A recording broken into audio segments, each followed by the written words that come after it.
As he said, my name is Kathryn Kramer. I'm the Renner Project Processing Archivist at the C.M. Russell Museum up in Great Falls, and going to tell you today about the Frederic G. and Ginger K. Renner Special Collection. But to start out, a little bit more information about where I work for those of you who may not have been up to visit us yet. The C.M. Russell Museum was founded back in 1953, though back then it was the C.M. Russell Gallery, and it was a single small gallery housing the Russell collection of Josephine Trigg, a close friend and neighbor of the Russell family. Since then, of course, the museum has undergone several expansions, and the museum campus, which includes the Russell home and studio, now occupies a full city block, and the collections include a much wider array of Western art and artifacts. Within the library, we have the Frederic G. Renner Library, which was established in 1987.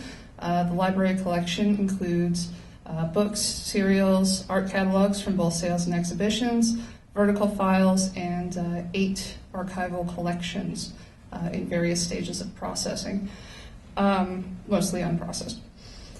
Unfortunately, the library has been closed to the public for the last few years, and the museum has not had an archivist before me, thus the unprocessed archival collection is not really ready for public use. This spring, our director, Michael Bushaman, did announce that we have a plan to reopen the library within the next few years. Hopefully we'll be able to make more announcements about that soon, because we are looking forward to making those collections more accessible to the public and giving you guys a chance to actually come see the collection I'm going to tell you about.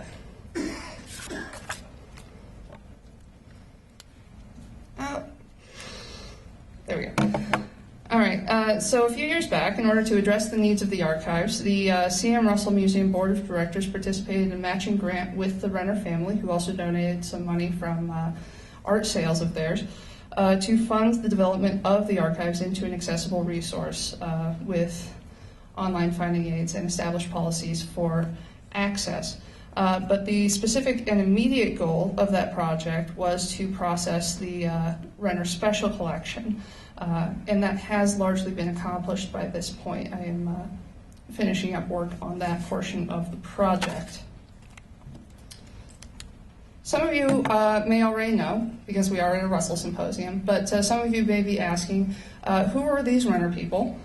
What's in their collection, and why is everything at the C.M. Russell Museum apparently named after them? Well, Frederic Gordon Renner was born in Great Falls to friends of Charlie and Nancy Russell. As a child, he would actually sneak over to Charlie's studio to watch him work. And he knew that he had to be sneaky because Nancy would chase him and the other kids away so they wouldn't distract Charlie. But as a child, he began collecting postcards of Charlie's artwork.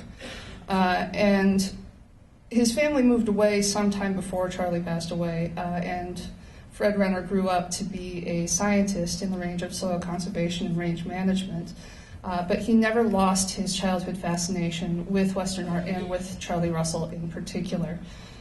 In the 1930s, he actually established contact with Nancy Russell, and he discovered that neither she nor anyone else had kept a record of all of Charlie's works.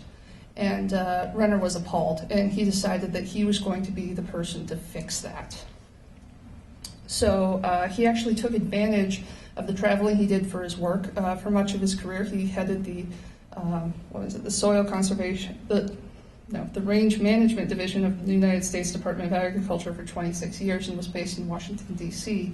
But he would use his chances to go traveling for work to take detours to locate and document Russell works in private collections and often in people's homes.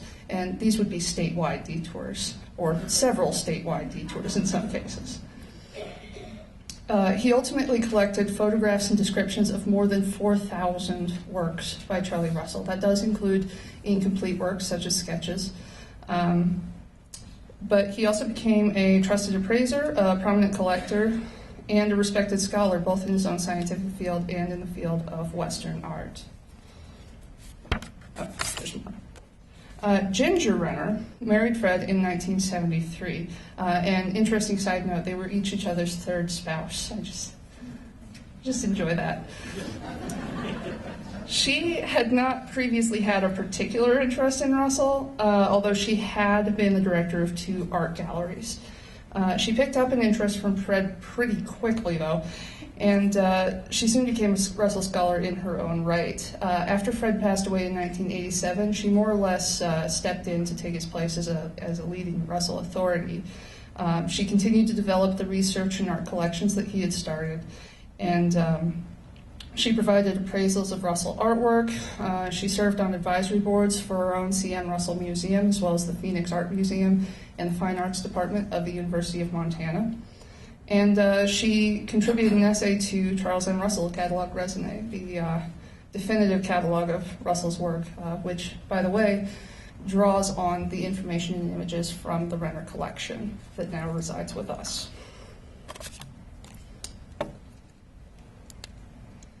The collection itself, when I say the Renner Special Collection, I am referring to the archival portion of a larger donation from the Renner family that came into the museum when Ginger passed away in 2011. That larger donation also included 2 Russell watercolors, approximately 1,000 publications from their personal research library, and furniture and artifacts from the Renner's home office. The 2 watercolors in question are this one, When I Was a Kid, and also Meat for the Wagons, which appeared 2 slides previous, and you'll be seeing it again. Within the archival portion of the collection, that includes a card catalog and photographs documenting Russell's art, catalogs from art exhibitions and sales, publications that reference Russell or include prints of his work, and ephemera printed with Russell artwork, which includes calendars, greeting cards, postage stamps, matchbooks, paper napkins, paper fans, just about anything you could think of that you could print art on. Russell's art has been printed on it. And last but not least, the Renner's correspondence and subject files from both Fred and Ginger, which include art appraisals as well as correspondence with museums and institutions where they acted as consultants or on advisory boards, and their working files for the various books and articles that each of them wrote.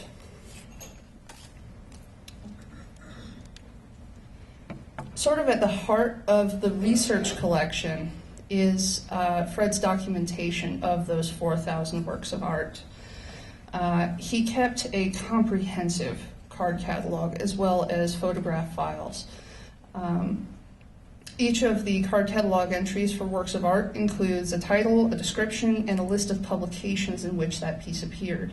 But the card catalog also includes sections for copyright records, books in the Renner's collection, and even a section on art collectors who owned Russell's. The Renners would consult the card catalog and the photographs to help them identify art as well as art forgeries sent to them for appraisal as a resource for writing about Russell. And on several occasions, Fred Renner even used this collection to aid authorities in identifying stolen artwork. A number of Russell scholars were granted access to this collection during Fred and Ginger's lifetime, including the Catalog Raisonné team. I've used Meat for the Wagons as my example here, not just because it is one of the pieces in our own permanent collection, not just because it comes from the Renner donation, but because the Renner Special Collection can tell us an interesting little side story about it. As I mentioned, this was one of the ones donated to us by the Renner estate. This was one of Fred Renner's first art purchases, even though it is a piece from later on in Russell's career. And by Fred's account, this was one of his favorite pieces, which makes it just a little bit surprising that in 1959 he sent it to the Soviet Union. Yes, really. It was part of the art display at the American National Exhibition of 1959 in Moscow. For context, that is the same exhibition at which the kitchen debate took place. And the Renner Special Collection actually includes the Russian language catalog for that exhibit, as well as correspondence between Fred and the State Department about the loan of the painting. And this is a story, nobody at the museum had any idea that this had happened. And this is a piece in the museum's own permanent collection. Nobody had any idea until I happened to look up this painting in Fred's card catalog when I was putting together a small exhibit for Archives Month, and learned about it. So this, we think, is going to be just one example of many, many things that the Renner Special Collection can tell us about individual works by Charlie Russell. Not only in our collection, but in collections across the country. So, like I said, we do expect the collection to be very useful to the C.M. Russell Museum, as well as other museums, for researching provenance of Russell artworks. Besides the card catalogs, the Renner's research files and correspondence can tell us when and where the various works of art were exhibited, when and where they were bought and sold, and what condition they were in when Fred Renner came across them. The Renners also kept files on the many, many forgeries that they identified over the year. At one point, I believe Fred Renner claimed that up to 40% of the art sent for him for appraisal was forgeries. And so this collection may be useful in the future for re-identifying forgeries that are still in circulation. Aside from its usefulness in researching the art and life of Charlie Russell, the collection may also give us insight into interactions among artists, art dealers, collectors, and museums in the mid to late 20th century, as the Renners corresponded with a wide variety of close contacts in those communities. And finally, it is important to remember that we are thinking of Fred Renner mainly in terms of how he relates to Charlie Russell and the art world, but he was also a respected scientist in his own field, and he left quite the impact on soil conservation and range management. His papers also include information on his time with the United Nations Relief and Rehabilitation Administration in Greece following World War II, as well as his involvement in the American Society for Range Management. And that does actually tie back into Charlie Russell yet again, because Fred Renner was largely responsible for the Society for Range Management adopting the Trail Boss as their logo. That Charlie Russell drawing you can see there on the soil conservation stamp from 1961. So just one more little way that Fred found a way to bring Charlie into the public eye. That will do it for today. Thank you very much, everyone. I hope you've been enjoying your time here and you'll enjoy the rest of the weekend.